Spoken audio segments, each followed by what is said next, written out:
she is definitely going to be in the MVP conversation this year. I would be surprised if she wasn't. The only way she wouldn't is if she doesn't hit similar numbers to this or better. But I see her hitting better than this, especially with the team that they've assembled around her.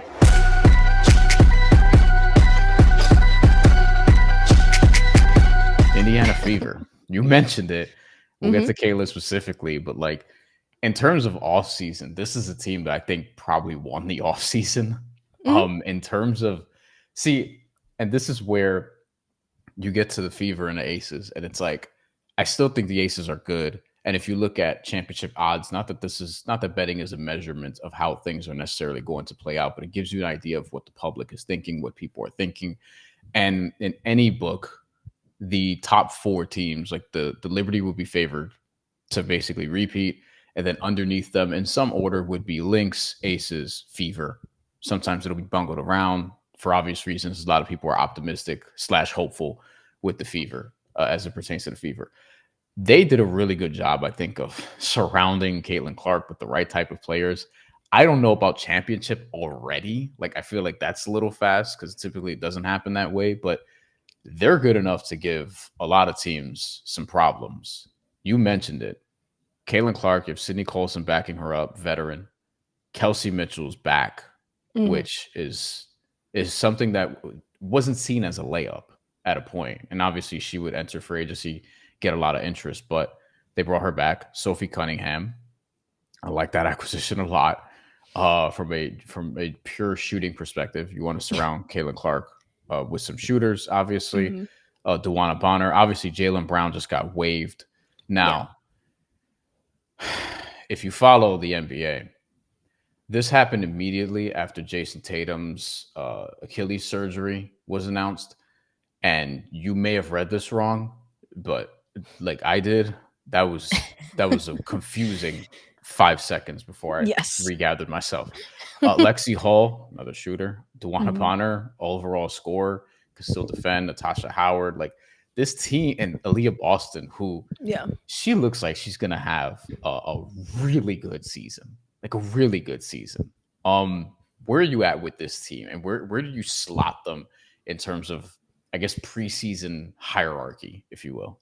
Yeah, I mean, you said it. It's like the best moves that they could have possibly made to like reassemble this roster. They did it. And yeah, looking at this depth chart, I'm like, there aren't many holes at all. Like literally the only thing that will stop them is just a team with more star power, I would say, or just more chemistry, I would think. More chemistry. I would say probably better defense. You have to really hope that Natasha Howard maintains playing at a high level and is also able to stay healthy. But if she stays healthy, that's a problem for opposing teams. Absolutely. Aaliyah Boston, she is, like you said, and I agree, she's going to have an excellent year. Just another year of forming chemistry with Caitlin Clark. I love the DeWanna Bonner signing. She's like the perfect veteran to add to this team, and they did that.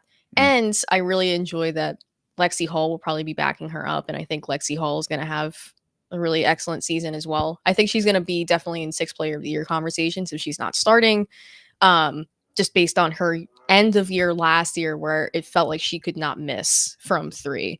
And she's also a really sneakily great defender as well. So I will give my flowers to Lexi Hall for sure.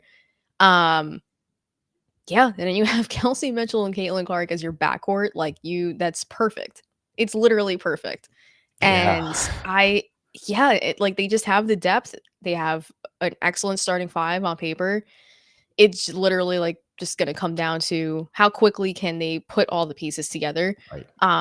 And what will the chemistry look like? Right now, I would say I have them as a top 5. Is it high? Is it higher than? Okay, this is going to be my question. Is it higher than 4? I feel like 4 or 5 is like the baseline for a lot of people. Is it higher than 4? That's where I'm like, I can't put them above the Aces yet today, but in like a couple months, I might be like, oh yeah, they're, because they have a more balanced roster than the Aces. It's just the Aces, you're trusting years of Asia Wilson, Jackie Young playing together, getting Jewel Lloyd, who's, as we mentioned, the top end scorer, Mhm. Chelsea Gray at the point guard position. It's like an institution at this point. But with the Fever, Yes. it's like the questions were, okay, can they defend? And then you add DeWanna Bonner, Natasha Howard, and you still have Aaliyah Boston. And it's like, well, I mean, I don't know if they're going to be the best team in the league defensively necessarily, but they're going to be better than last year. And Yeah. we know their offense is going to be really good. And here's the thing with Caitlin specifically, her her real development is going to be, I think, smoother this year because last year it's always difficult in a W as a rookie because, well, one, you're learning how to play as a professional, but two, you're also coming off of, hey, I just played in a tournament, I just got drafted, and I'm already in camp, and now the season started, and it's like, Yeah. it can get Mhm. tiring. And then last year there was the Olympic break. Let's Yeah. actually get to this. All right, here she is. So this is her game log from last year. Basketball Reference doesn't look as clean as it used to be because we all need advertisements. So get your bread. But this is from Basketball Reference, right? So Mm. this is Caitlin Clark in the beginning. This is before the Olympic break. This is basically what she was averaging. Let's do it here. Game log 26 games. She was shooting 40% from the field, 33% with rounding from three. 8 3-pointers out of 13 field goal attempts per game. So almost everything was from three. The free throws were great, 89%. But here we have, you see the 17 points, the 8 assists, almost 6 turnovers a game, almost 6 rebounds. That's like, those aren't bad numbers. Yeah. Obviously, the efficiency wasn't there, whatever, whatever. But Mhm. then we come back from the Olympic break. Remember, she didn't play in the Olympics. That was a big story. Mhm. And we're gonna ignore this last game because she played 19 minutes. That was the last game of the season. We already knew Right. what the seeding was. It was just like whatever. But that last month, 13 games, 37, 44% roughly from the field, 36% from three, 10 attempts now. She's taking a Mhm. lot more shots, averaging 24, 9, and 5.5. Still Yeah. 6 turnovers. Like she turns the ball over. She has the ball a lot. Like whatever. Like even in Right. college, you saw she was like she like led the country in turnovers and shit. Right. Like, but you're getting all this, so it's kind of like whatever. Mhm. you Yeah. know, and I throw this at you. It's like, do you think this is closer to what we're actually going to see for the full season?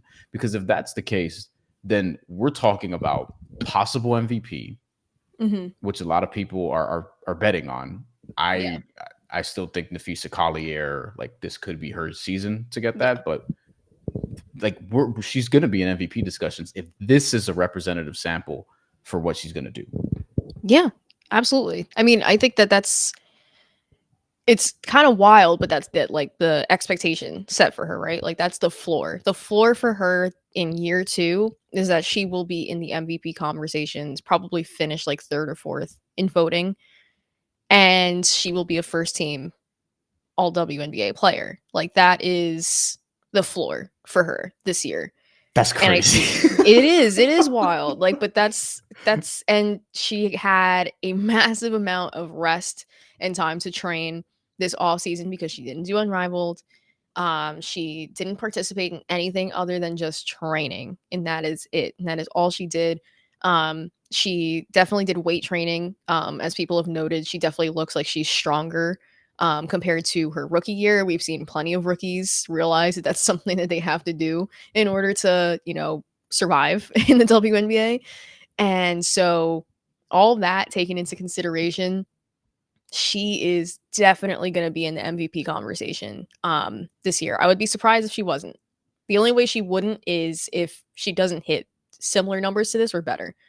But I see her hitting better than this, especially with the team that they've assembled around her, That's the because it's other thing. going to be Yeah. a lot less pressure on her to be the singular, not even singular, because he still had Kelsey Mitchell last year and Aaliyah Boston, but to be the singular, I guess, engine on offense. And she will also have help on the bench with Sydney Colson coming up for her. So, I don't think she'll need, to your point, I don't think the 24 points per game, like I don't expect that because I don't think it's going to be necessary. I yeah, still I think agree. we'll get low 20s Mhm. Like, if we get 22, that's kind of what I'm anticipating. And look, I could Yeah. be wrong. Like, we could look up and she's at 25, 27. Like, it's Yeah. entirely possible. That would probably even worry me a little bit because I'm like, hey, the team is a little more Yeah. balanced. I don't feel like she needs to do that necessarily. Mhm. But also she's that good, and maybe like it just comes to her that naturally. Like maybe the efficiency. Look, she was 44% roughly during this stretch from the field. It's like, what if she has an entire season where she's above that? Because 44% is not something that's like, it's not amazing, it's not bad, but Mhm. like that's fine. And obviously the 3-point shooting on high volume, 36% on 10 threes a game is actually really good. 36% I would say is good in general, but on that level of volume, like that's something that's probably sustainable because we know that she's a great shooter. So Yeah. and the assists are interesting because it's like we could be talking about like assist records. Is it going to get to 10 or whatever? Is she going to be 22 and 10, which is basically like, all right, now you're talking about like Steve Nash ish territory. Yes. Although he averaged like 15, 18 more so in his peak, but like different era. Today, Steve Nash would be giving y'all like 24 and 12, like legitimately. But that's kind of what it is. And he would do it on 50, 40, 90 too. That's probably the Right. next step for Kaylin is like, how efficient is she going to be? But Mhm. that's why the turnovers to me are just like, they're kind of whatever. Actually, we got a comment about that. David, obviously some of the turnovers are because her teammates couldn't catch passes and she got charged with them. Sometimes the recipient gets charged with them also. So it depends. But like when you have the ball a lot and you're doing everything, you're going to commit turnovers. And Yeah. I think the point we're making is that she won't have to do everything this year, which is going to be better for her. And then he just says, let's say the turnovers are on her. Then okay, yeah, I agree. Any other comments, questions, super chats we will take throughout. But to get to or to wrap up on the Caitlyn piece of this, I mean, let's go here. Again, not a representative sample of necessarily how everything goes, but this gives you an idea of how optimistic people are on the Fever because they've been here at plus 390 to win the title, barely behind the Aces and the Lynx, like barely. Yeah. And a lot of people are very, very optimistic about this team. Caitlyn is the reason why. But I think the depth also is a big thing for that. And then over here, Caitlin Clark is the betting favorite to win MVP this year, and that means a lot of people are just betting. Yes, this is Caitlin Clark. This is her year to do it. Candace, I mean, you and I we're cautiously optimistic. Like I think Yeah. she's a candidate. I think you said it right. Where she should be first. She'll probably be first team All WNBA, but Agreed. I MVP. listen. The WNBA, I think, not to say that there will always be a bias, especially for MVP towards non-guards. It's just very difficult for guards to get recognition for a lot of these awards because the WNBA is so post-player dominant. Like Dejanay Carrington winning, I believe, what was it, most improved player or something along those lines. And I think she was also on the all defensive team, I believe, last year. And if Yeah. not, I apologize. But like that was kind of a big deal because her getting recognized as a guard for doing those things was a bit out of the norm. You even see that in the NBA. Marcus Smart winning Defensive Player of the Year a couple of years ago. That was shocking to a lot of people because he's a Because he guard. shouldn't have. And sure. I'm pro. Listen, in any form of basketball, and C Glazer, I'm gonna get you in a second. In any form of basketball, I'm pro guards and wings winning Defensive Player of the Year. That just in hindsight, and I thought Marcus Smart had a great year defensively that year, Mhm. but in hindsight, it's like they would have just given it to Robert Williams if he were healthy. Dejanay Carrington, because you mentioned her, yes, all defensive first team and most improved player, right on both fronts. Yeah. And honestly, a defensive player of the year candidate She last year too. was. She was. And it was legitimately valid that she was a defensive player of the year candidate because she was locking people up. And that brings me back to this, which is that Asia, like, I don't think maybe betters understand like the numbers that Asia Wilson specifically puts up every year.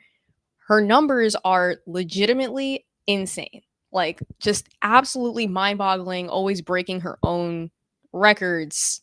Insane. And the same for Nafisa Collier. Like, the race between them last year was so close because both of them were putting up such absurd numbers every night.